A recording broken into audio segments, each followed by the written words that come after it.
I didn't speak. I don't even think I blinked. I just stared at my father's phone, where a spreadsheet sat open like some casual receipt for my humiliation. My name was at the top, Rena, total savings, and next to it, the number I had spent nearly a decade building. Gone. Used for floral deposits, catering, DJ fees. Used for my sister's wedding. The one with the violin entrance and the gold-foiled invitations.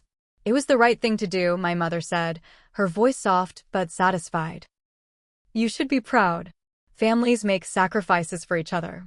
I was 27. I'd been living at home after university, working long hours at a job that paid too little for what it demanded, trying to stay afloat in a city that punished ambition. The only thing that kept me grounded was that savings account. Mine. Not huge, but enough. Enough to start something when I was ready. Enough to mean I could leave one day with more than just boxes of clothes and a forwarding address. I didn't have much, but I had that. Or so I thought. I had trusted them with it when things started feeling unstable. My dad had lost some money in a bad investment. My mom said they just needed help managing the books, and I was too tired to argue. So I gave them access, told myself it was temporary, a safeguard. But the truth is I wanted to believe they'd never cross that line. That's the thing about trust. It always feels solid until you look down and realize you've been standing on a ledge. That night, I packed without thinking.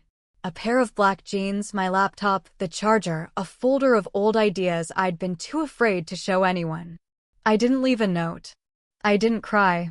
I walked out quietly, past the living room where my sister was talking about bridal seating charts, past the hallway photos where we were all still pretending to be a happy family. The Uber came in 5 minutes. I remember because I kept watching the little blue car inch closer on the screen, like if I stared hard enough, it might turn around.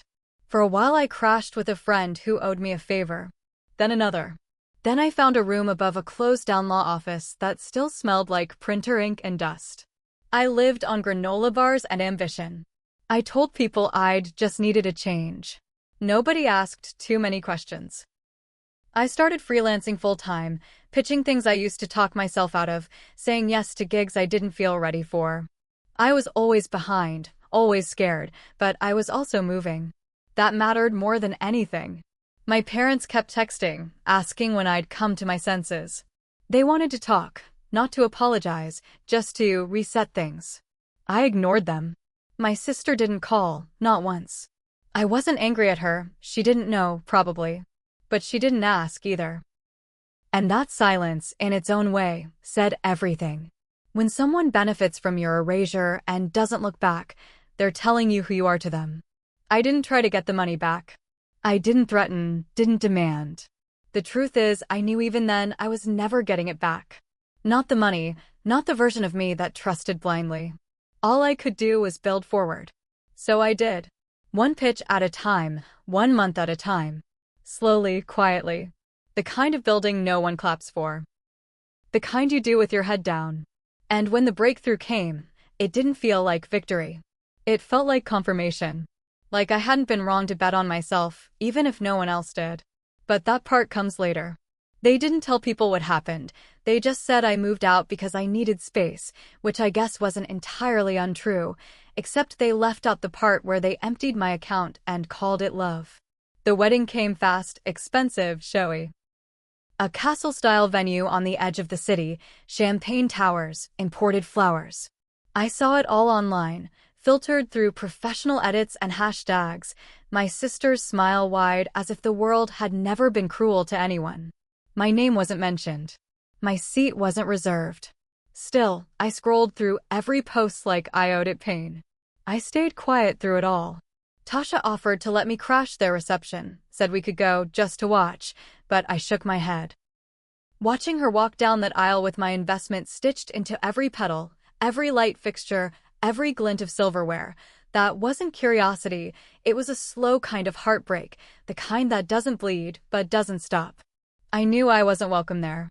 Not because anyone said so, but because I'd already been written out of the story.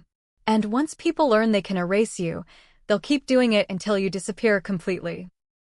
A part of me waited for someone to reach out, even if I wouldn't have answered.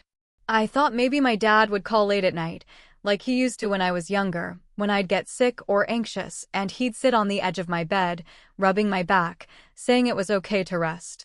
But the phone stayed quiet, and I learned how to sleep without comfort. I didn't block them. I just watched their names light up my screen and fade again. My mother's texts came with too many exclamation points. My sister's came with none. After the wedding, my sister moved into a townhouse not far from the one I'd been eyeing during my early plans, the kind with floor-to-ceiling windows and soft-close cabinets. My parents helped with the down payment. I saw the Zillow listing, recognized the kitchen. She posted a photo of the keys in her hand, captioned, "Our forever starts here," and I closed the app so hard my phone nearly cracked. I didn't hate her, but something in me folded inward, like a piece of paper you can never smooth out again. I couldn't tell if I felt grief or shame. I took more work. Projects I wouldn't have dared pitch a year ago started landing.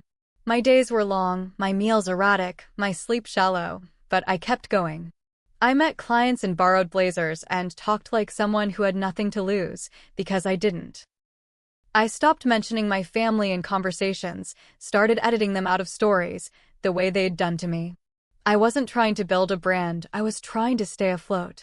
Some nights I slept with my laptop open beside me, the cursor blinking like it was daring me to give up. Then one night, I got a call. It was around midnight. Her name lit up my screen, and I almost didn't answer. But something in me cracked, maybe boredom, maybe muscle memory, so I picked up. She didn't even say hello. Just, "He left." Her voice was quiet, raw. He said he didn't want to be a dad. He said I changed. In the background, I heard a baby crying, faint but constant. I didn't know she'd given birth. I didn't know his name. I didn't ask. I sat there, phone against my cheek, heart somewhere I couldn't reach. "I don't know what to do," she said, almost whispering. "Mom said you'd know what to do." I almost laughed, not cruelly, just in disbelief. She hadn't spoken to me in over a year, hadn't asked where I'd gone, hadn't wondered if I was okay, and now here she was, trying to remember the shape of my care. I stayed silent for a few seconds too long, then said, "Feed him first. Then text me your list." That was it. No reunion. No apology. Just a need and a response. I guess some parts of me never learned how to turn away. She didn't say thank you. I didn't expect her to. That night, I sent over a care package through a delivery app. Diapers, formula, food she used to like, things she might not have the money or strength to get. I didn't ask where he'd gone, didn't ask if my parents helped. I just closed the order, turned off my phone, and sat on my fire escape until morning, watching the city hold itself together, piece by piece, like it always does. I didn't cry. I didn't feel triumphant. I just felt tired. But somewhere in the tired, I knew I'd survived. The contract came on a rainy Tuesday, slid across a table in a quiet co-working space with humming heaters and the smell of overbrewed coffee. His name was Julian, clean-cut, mid-30s, a tech guy who said things like, "We're betting on people, not just ideas," and for the first time in 2 years, someone was betting on me. I read every page slowly, not because I didn't understand, but because I wanted to feel every clause, every line item that said I mattered. By the time I signed, my hands were steady. My voice didn't shake. I belonged there. The number on that paper was more than I'd ever seen in one place, more than I'd lost, more than I thought would come back. I didn't tell anyone at first. I walked home in the cold, wet through my coat, grinning to myself like I had a secret the world couldn't ruin. That night, I made a real meal: salmon, greens, rice, the kind of thing people eat when they believe tomorrow exists. I lit a candle, ate in silence, then sat on my floor and stared at the ceiling, letting the new version of my life settle in quietly. I kept working. Harder, sharper. My calendar filled, my pitch deck evolved, my voice grew firmer in rooms where people used to talk over me. I didn't change overnight. I still hesitated sometimes, still second-guessed, still heard my father's voice saying, "Are you sure that's smart?" But the difference was I kept going anyway. I didn't ask for permission. I stopped waiting for applause. I didn't measure success by whether they saw it. I was building something real, something with my name on it, something that couldn't be taken from me with a single conversation or a family dinner. They found out, of course. My aunt posted something vague on Facebook, some distant brag about a niece making big moves, and the comments flooded with questions. I didn't confirm anything, but it didn't take long before my mother called. I let it ring out. Then my father. Then my sister. 3 missed calls, 2 messages, 1 group text. I read them without reaction. I was at the office, surrounded by whiteboards and prototypes and a version of myself I had built from scratch, and none of their voices felt like authority anymore. Just familiar sounds I'd outgrown. Eventually, I picked up when my dad called again. His voice was stiff, polite, overly careful. He asked how I was, how things were going, said he heard I was doing well. I kept my answers short. He hesitated, then said, "We're proud of you, Rena." "We always were." I didn't answer. There was a pause, then he added, "And we might need to talk. There's been some trouble with the house." I stayed quiet. He said my sister had moved back in, the baby was colicky, and some business deal had gone sideways. "We could use your advice," he said. Advice, he called it. Not help, not money, just advice, as if I'd forgotten the difference. I told him I was in a meeting and would call later, which wasn't a lie. I sat in the glass-walled conference room with my team, discussing marketing funnels, while my phone buzzed again and again. They didn't want advice. They wanted rescue. The same girl they'd emptied out for one child's wedding now had something they needed, and the shift was so familiar it almost didn't hurt. Almost. But this time, I wasn't empty. This time, I had options. I didn't call them back right away. I sat with it. Let the request breathe. I went to dinner with Julian and 2 other investors that night, made jokes, asked questions, didn't flinch when the bill came. I felt calm, clear, not cruel. This wasn't about getting even. It was about seeing the board differently. About realizing I didn't owe the past anything but clarity. My name was on real paper now, signed in ink, built on my labor. They could ask what they needed. That didn't mean I had to give. Silence, I was learning, could be an answer too. At home, I lit another candle, the same one I'd burned on signing day. I looked around my apartment, still small, still imperfect, but mine. The radiator clicked. The streetlight flickered. My inbox filled with new threads, new chances. Somewhere across the city, they were probably sitting around the kitchen table again, this time with a different kind of worry, one that couldn't be solved with my silence or sacrifice. I didn't feel joy, didn't feel vindicated. I just felt steady, like the ground was finally mine to stand on. And that, in its own quiet way, was everything. They didn't say it directly, they just circled the conversation like it was a dog they were scared might bite. My father called first, voice even, too measured, the way he sounded when trying to soften bad news. "It's nothing urgent," he said, "just thought we'd catch up," which meant something was wrong. I could hear my mother in the background, whispering too loudly, and when he finally said it, "We're behind on some payments," I already knew.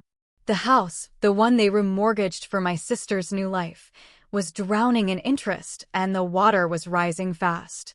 They weren't asking outright, but the ask was there, thick in the pause between his sentences, heavy in the way he kept saying, "You've done so well for yourself." I stayed quiet, let him talk. He said the bank was calling more often now, said they might need to sell, said it would break their hearts to lose that house. Then came the real line, the one they'd practiced, I could tell. "We're family, Rena. And family finds a way." I stared out my window as he said it, watched a man on the street carry groceries home, bags splitting. I told him I'd think about it, which wasn't a promise, just a placeholder. After I hung up, I didn't cry, didn't pace, just sat still. My phone buzzed again, this time from my sister, just a single line. I didn't know what they were doing. I didn't answer. I wasn't angry, but something in me was tired of that sentence, tired of hearing it every time someone caused damage, and wanted to be spared the guilt. She hadn't known, maybe, but she hadn't asked either. I knew what that silence looked like. I'd lived inside it long enough. They tried again the next day. My mother this time, softer approach. She talked about the baby, about how hard things had been lately, how my sister had started working nights to make ends meet. You're doing so well, she said, again, like success meant I owed them more than myself. She asked if I remembered when I was 5 and scraped my knee on the driveway, how she carried me inside, how she made me soup. I remembered, but I didn't say it. Memories aren't currency. Care isn't a loan you collect on years later when the interest suits you. Instead, I asked her something I hadn't before. When you spent that money, did you think I wouldn't find out? Or did you just think I'd accept it? She didn't answer, at least not right away. I could hear her breathing, hear her press the phone tighter to her ear like that might help her find the right words. We thought we were doing what was best, she said eventually. We never meant to hurt you. That's the thing, they didn't mean to. But they did. And meaning well doesn't rewind time or refill what you emptied without asking. I called my lawyer that week, asked her to walk me through some options. I wasn't trying to punish anyone, just trying to understand how far responsibility stretched. She said I could make an offer on the house, keep it in my name, let them stay if I wanted. The numbers worked. It wasn't a sacrifice, not anymore, just a choice. I thought about it for days, not because I was conflicted, but because I wanted to be sure the reason came from clarity, not guilt. When I called my father back, he sounded smaller than I remembered, almost cautious. I told him I'd buy the house outright. No co-signing, no shared title, just a clean transfer. He was quiet for a moment, then asked if they could still live there. I said yes, for now, with rent set low. He said thank you, then added, we'll make it up to you. I didn't ask how. I didn't expect it. Some debts don't get repaid in money or favors. They just sit between people like a locked drawer that never opens again. I didn't want anything from them. I just didn't want the house to disappear. I'd lost enough already. The documents came a week later, thick with fine print and signatures. I signed them all in one sitting, then walked to the notary's office around the corner, feeling strange, but grounded. On the way back, I stopped by a bakery and bought myself a small almond tart, sat on a bench, and ate it slowly, the way I used to imagine life might taste when it finally stopped asking me to give up everything. Behind me, cars passed, kids laughed in a schoolyard nearby, and I felt the moment shift, quietly, cleanly, into something mine. I didn't tell them I'd be there, just showed up with the folder tucked under my arm and a neutral face I'd practiced in the mirror.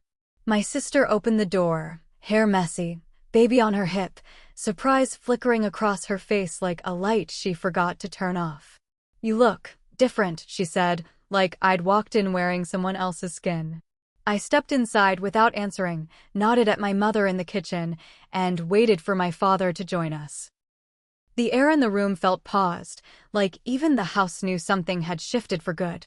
We sat at the dining table, the same one where they first told me my savings were gone, though the chairs had been replaced and the walls had been repainted. I laid the folder on the table and slid it toward my father. It's done, I said, watching him open the document slowly, his hands a little unsure. He scanned the first page, then the next, then looked up, brows pinched. You bought it. I nodded. My mother leaned forward like she might say something kind, something redeeming, but I raised a hand gently, not to silence her, just to pause. This is what I'm offering, I said, steady but not cold. The house is in my name now. You can stay, for now, as tenants. Rent's below market, it covers taxes and upkeep. You'll have a lease. My sister's mouth parted, but she didn't speak. My father looked tired, not just from age, but from the weight of watching control slip away. I didn't feel proud, didn't feel powerful. I felt exact. Like I had matched the weight of what was taken with something equally sharp and irreversible. My mother reached for the papers, but my father didn't let go. They signed 2 days later, quietly, in their lawyer's office, while my sister waited in the car with the baby. I didn't attend. I received the signed documents in the mail, crisp and clean, with a short note from their attorney. Thank you for your assistance. I placed the folder in a locked drawer, then lit a stick of incense and opened the windows. The city felt loud that morning, alive in a way I hadn't noticed before. There was something final in the air, something that didn't need an audience, just a quiet witness who had earned the right. My sister texted later that week, asked if I wanted to come by for dinner. I said maybe, which she understood to mean not yet. I didn't know if I wanted to sit at that table again, not because I held a grudge, but because it still held echoes I hadn't made peace with. Instead, I took myself out, an early evening walk, a bowl of ramen, a long stretch of time without obligation. My phone stayed in my coat pocket unread. The silence felt less like punishment and more like breathing. I was beginning to live outside the frame they built. Months passed. The lease held. Rent arrived on time. They didn't ask for more. I kept my distance, not out of anger, but because space had become my way of remembering who I was. I visited the house once to meet a contractor, walked through the hallway where my childhood photos used to hang. Most had been replaced, but one remained, crooked in its frame, me at 12, smiling wide at something just out of frame. I didn't fix it. I let it hang as it was, slightly tilted, a little unsteady, still there despite everything that had come since. Some nights, I wondered if they told people the truth, or if they rewrote it the way people often do when the story starts to feel inconvenient. Maybe they said I helped, maybe they said I came back out of love. I didn't mind either version. I wasn't waiting to be understood. Some things are only clear from the inside. The cold of the floor under your feet the night you leave, the taste of your first meal paid for with your own name, the sound of silence when no one's checking if you've forgiven them. These were mine alone. The life I live now isn't flashy. My apartment still hums with old pipes and thin walls. I still burn toast sometimes, still forget laundry in the washer.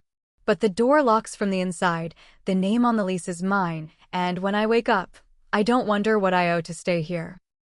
Some days I walk past families in parks, watch sisters laugh, parents hold their children like the world never broke between them. I don't envy them. I just hope they understand the quiet, brutal beauty of being chosen, of being safe in a story that doesn't forget you.